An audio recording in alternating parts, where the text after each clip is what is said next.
Black Millennials for Flint is an environmental justice and civil rights organization where we fight to eradicate lead throughout all parts of our nation. In the wake of the Flint water crisis, this initiative actually started with Thursday Network with the Greater Washington Urban League. Our initial kind of actions were to provide resources, bottled water, sanitary items, things that had direct impact immediately, but we quickly understood that lead is a problem across the country. This is an environmental justice fight, and unfortunately, these issues disproportionately and adversely affect Black and brown communities, specifically in educational facilities, but in their actual communities, in their homes. So we shifted from just doing direct resources to really focusing on political advocacy and coalition building to raise awareness around the issue of lead. We need to continue to educate folks that this is an issue. It's in our schools and it's impacting our children especially. So while it may impact adults, we're really focused on children because they're still developing and need the most attention. Lead affects children on a day-to-day basis because if they ingest lead,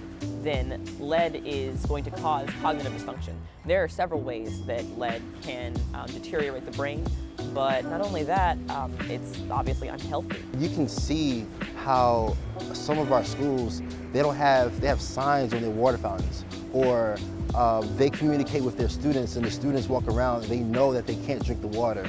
It's an injustice, and we have to care about what to do, or we have to care about advocacy, and we have to know what to do. We encourage millennials to not just spread awareness, but make that connected to their positions of social justice so that lead can continuously be on the forefront and a priority for our elected officials and our government agencies. What that looks like is advocating for it at the local level first, educating parents, educating students, educating the general public about the dangers of lead.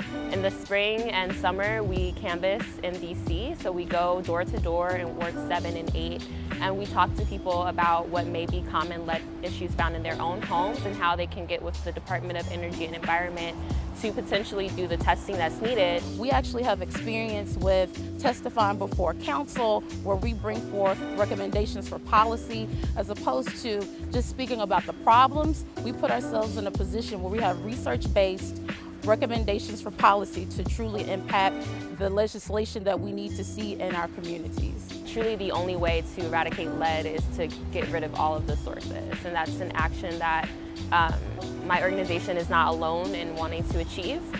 And so we collaborate with other like-minded organizations to make that happen. Our advocacy spans through different cities, and we can see the impact every day. So I think that the legislation that we help pass is going to foster some growth.